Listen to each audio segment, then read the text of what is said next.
I'm not sure what time it is now. It becomes tougher to decipher every time I skip these linears. Please, enter command. Enter mixtape. Accepted. Enjoy.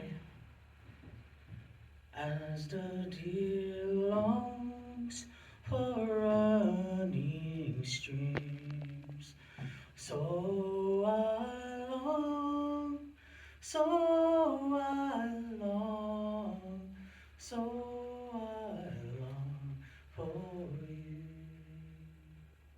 My sis Arlene brings a deer here tonight, and I will make space for it.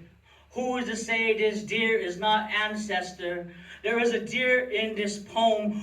What I mean to say is there is a deer sharing this space with us now. I will bring my nose to this deer. May we all press our noses to this deer should it present itself to you. Share breath as we always have. We all become breath and recognize one another's existence, because how can we not celebrate this life before us, this life in us? There is a deer in this room. I will whisper to this deer names of all I miss in this physical realm.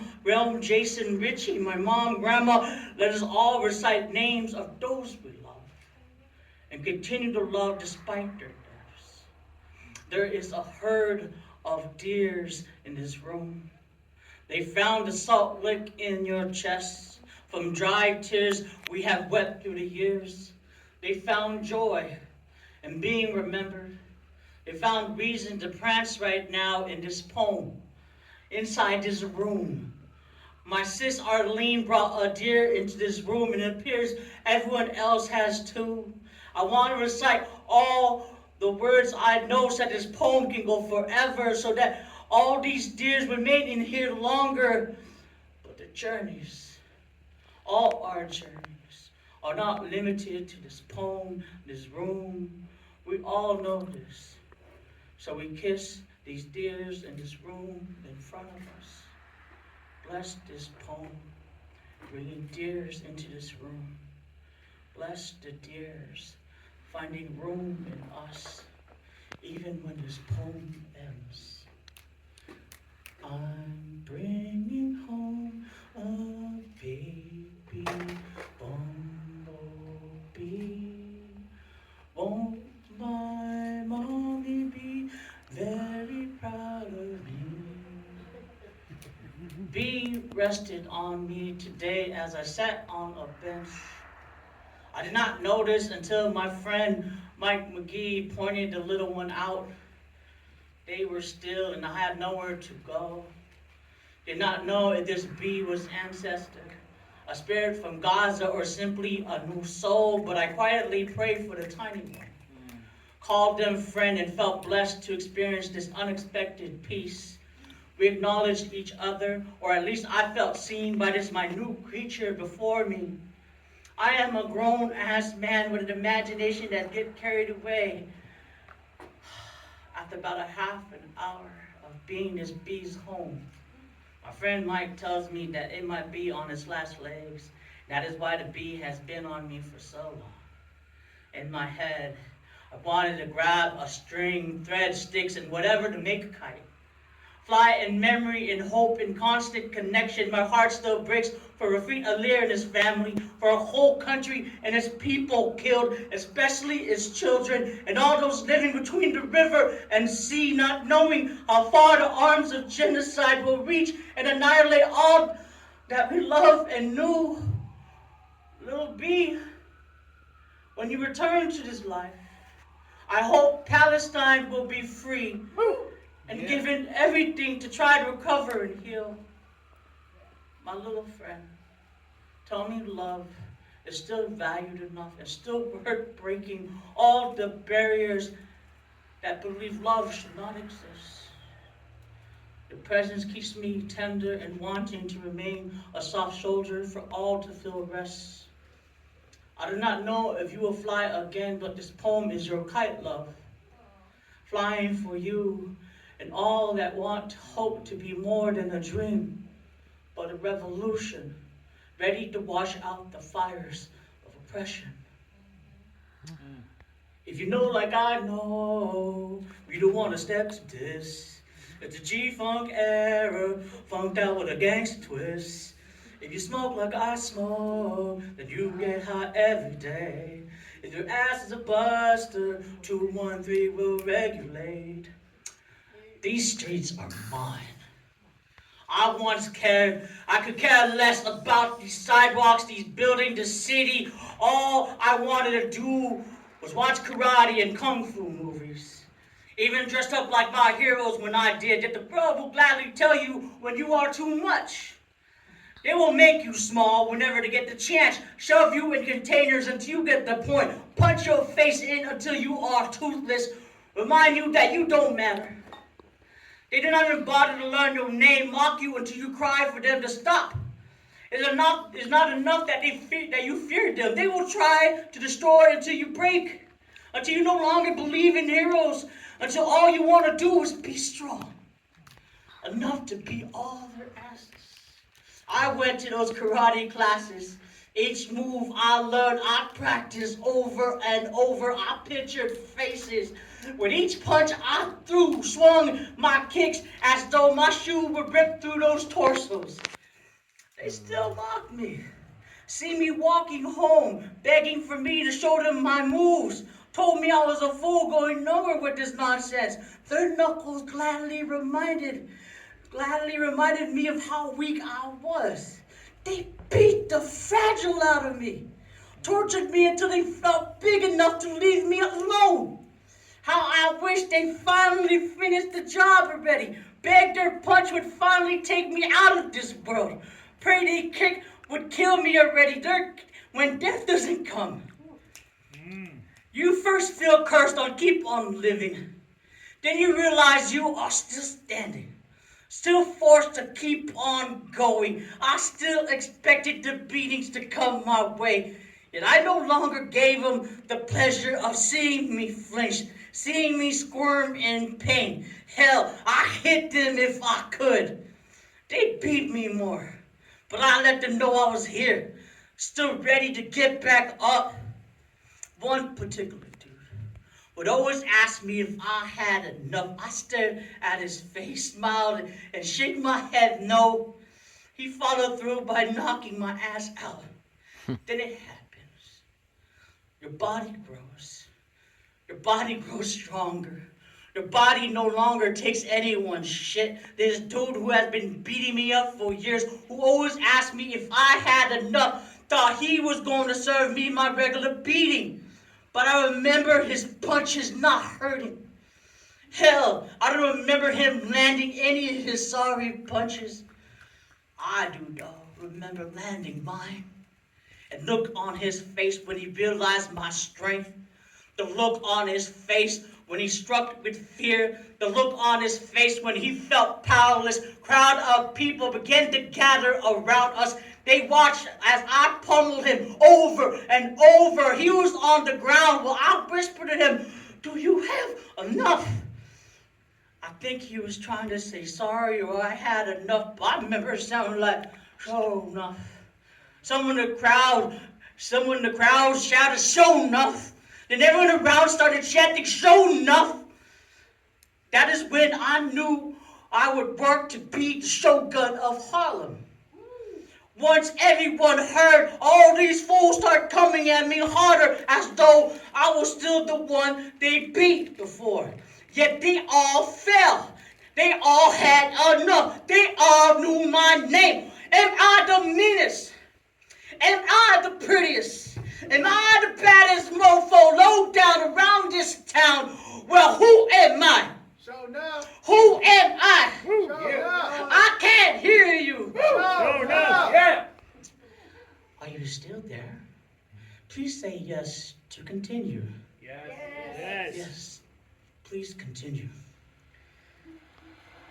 Ay, mariposa de amor, mi mariposa de amor, ya no resego contigo. Ay, mariposa de amor, mi mariposa de amor, nunca jamás junto a ti.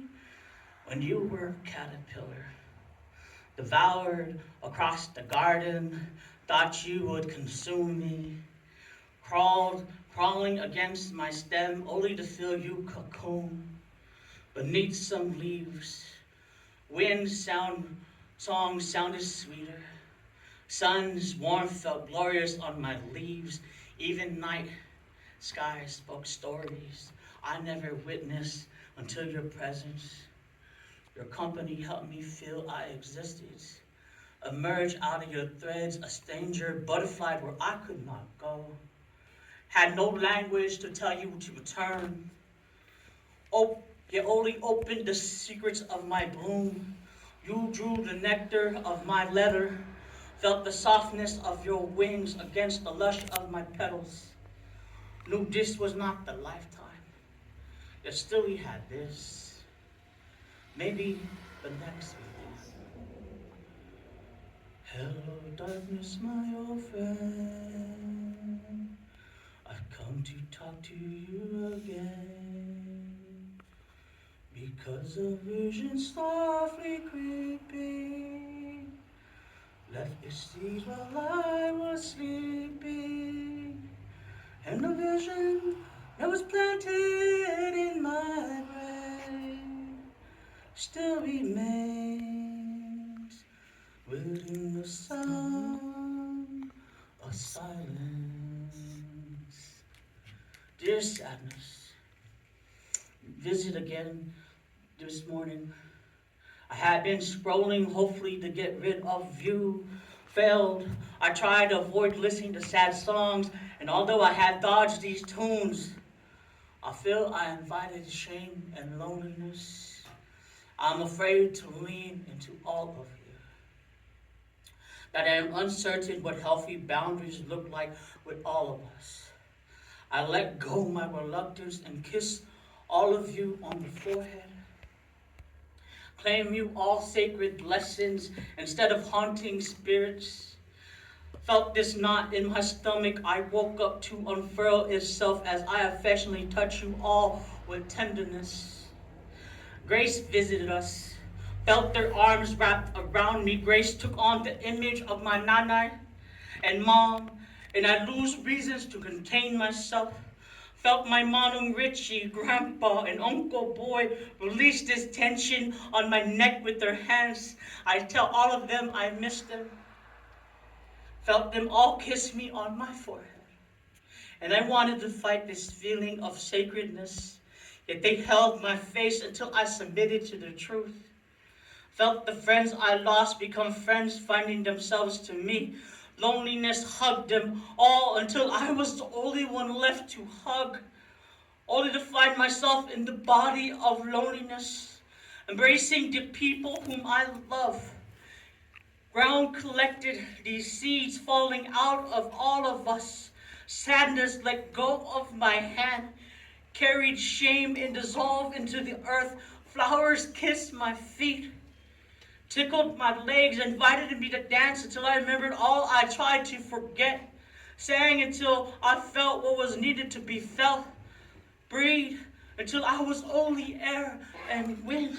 Pull the mountains, pull the ocean, pull the sky, pull the moon and sun. Surrendered till I was all the universe. Until I was nothing in its fullness. Sincerely, a vessel. Up where they walk, up where they run, up where they stay out in the sun. Wandering free, wish I could be part of that world. Manatees use farts to help navigate themselves in different depths of water. Beautiful, buoyant balloon balancing natural gases within to access the many different levels around. I have fart memories. I am not manatee with them though. I wish I was. I release and sink myself without thought, burying myself within these kelps, wanting to just drown myself there. Or hold on. Afraid I will never see surface again if I do. Trying to ignore all these memories in me because it hurts to acknowledge they are there. I want to manatee better. Work with these farting memories and maybe get to these moments of vegetation ready to be eaten by me with delight. Hold on to certain fart memories long enough so that they have reason and capabilities not to sulk myself into what feels abysmal.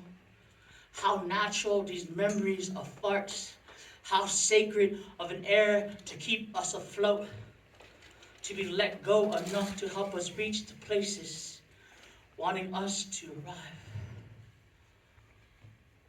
Hold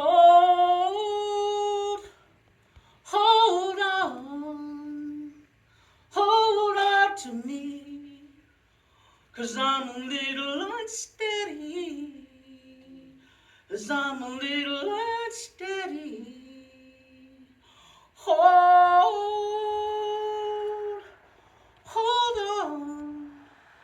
Hold on to me, 'cause I'm a little unsteady, I'm a little unsteady. In a women's lit class, there's an essay where a lady talks about hugging, how she grew accustomed to side hugs, how she felt she was an awkward person to hug because of her body. I felt less alone that day. I am perplexed the way young children know how to hug me properly. They do not forget I am big, yet they hug me in a way that makes me feel as I correctly fit in their world. I did not grow up in a hugging family. We hugged, not to the extent where it was daily occurrence. As children, I am sure we hugged all the relatives during parties, told to kiss and hug this auntie and that auntie, this Lola and that Lola. I do not remember hugging uncles or lolos. Maybe I did, or maybe it was awkward for them to be hugged by nephews or grandsons who were not immediate family.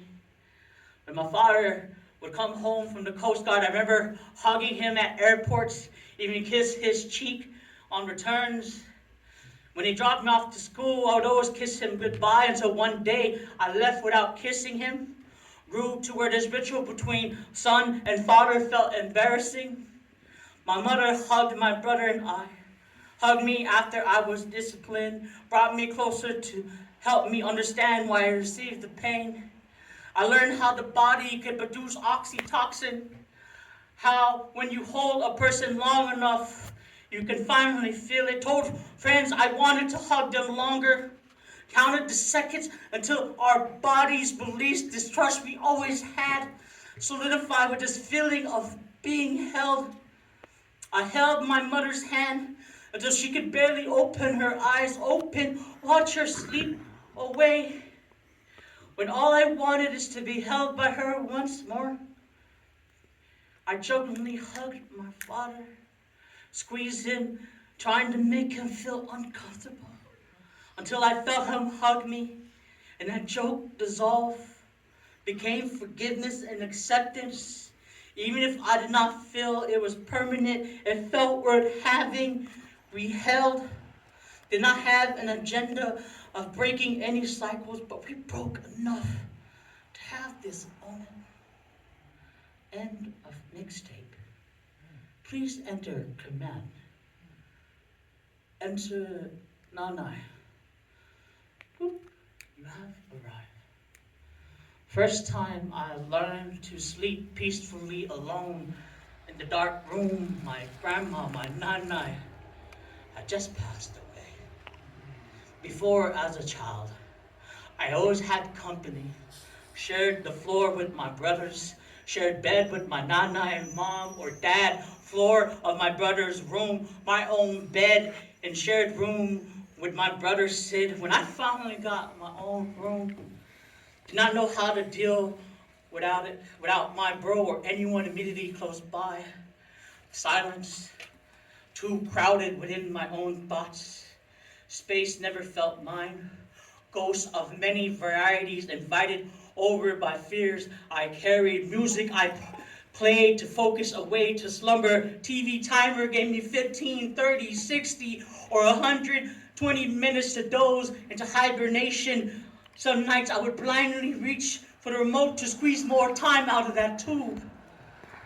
When I shared room with my nana, I first reverted to child, felt the peace of my memories of her taking care of me.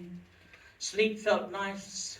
Nostalgia interrupted when she needed my assistance to get up from the bed. Asked me in the middle of the night.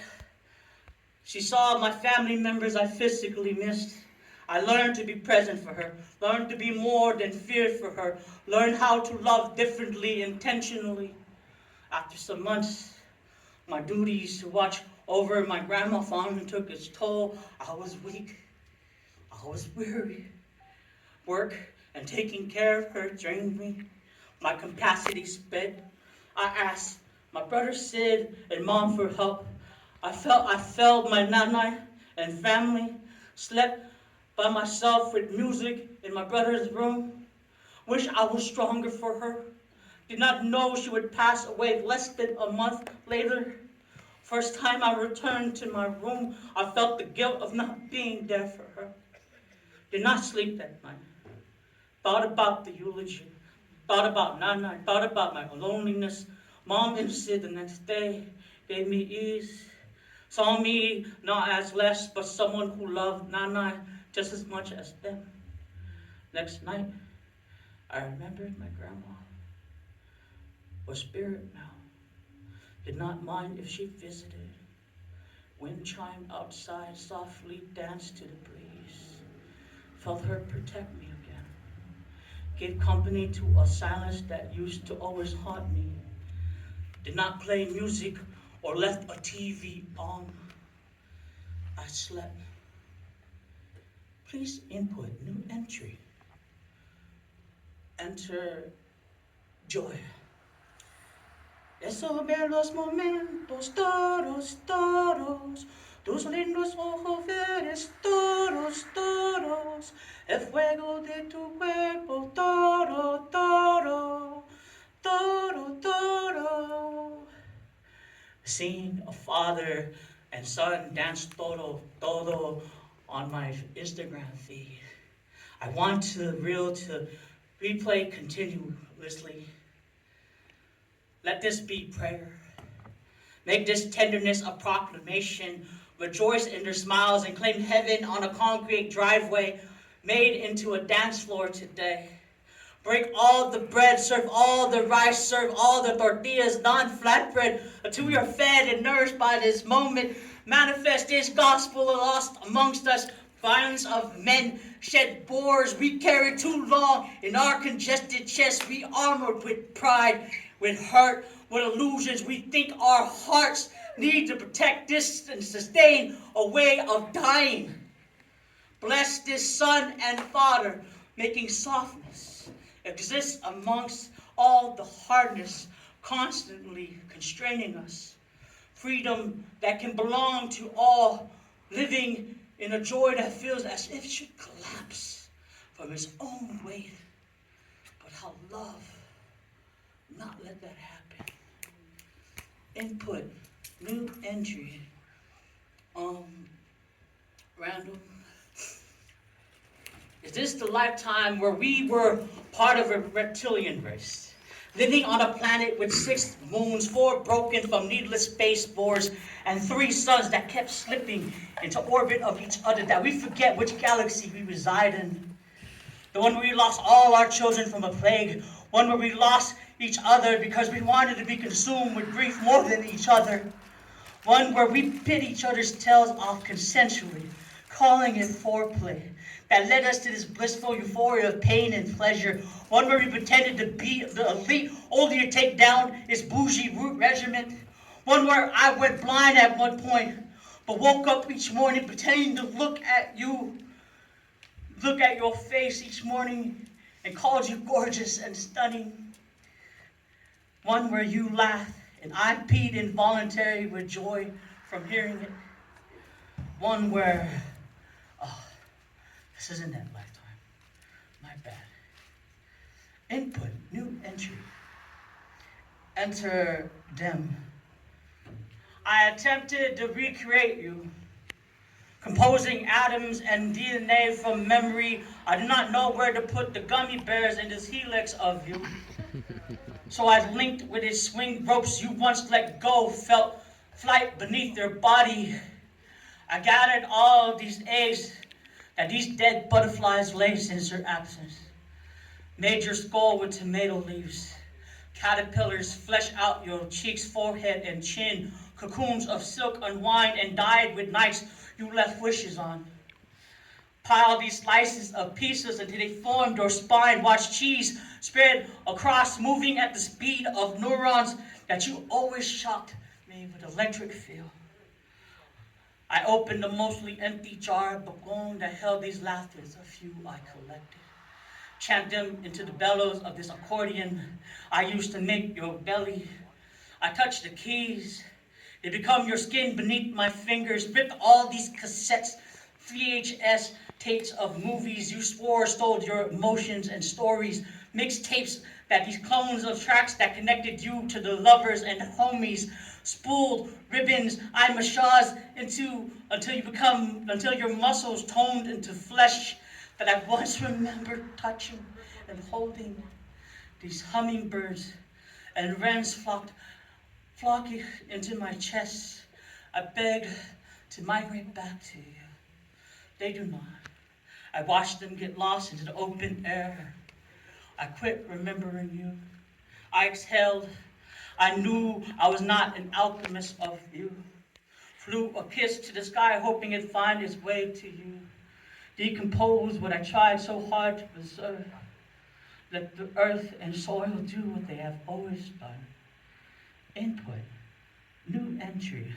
Enter the N, denied. Enter the N, denied. Enter the N, denied. Enter anywhere but here. Someday, you learn to be forced. When all that has been burned, take inventory of what is lost and what remains. Still feel bits of embers scattered through you, and it is difficult to get past being devastated from it all. Quit briefly trying to repair while all is still smoldering in safe cement. Become grief, collapse, implode into oneself, and crumble into a state of ashes. How can you even learn to hope again? Yet you omit the ending is even an option. Spores of mushrooms decay these hurt parts of ourselves. Fungus breaking down this state of confusion and pray you into emergence. Sun kiss you still, believes in your resiliency, believes you have always been timeless, and that there's a speck to the infinity that you are. Feel the trees in you that have not been burned and still standing. Their branches outflesh this landscape of you again. Seeds in you sprout, adorn you earthly body with green leaves and ferns. Flowers burst out of your chest. Bees, birds, bears, and all woodland creatures return and call you habitable again. You bathe under the rain. Water touches you sacred. Eons of lifetimes awaken to be again in you. You, always a force.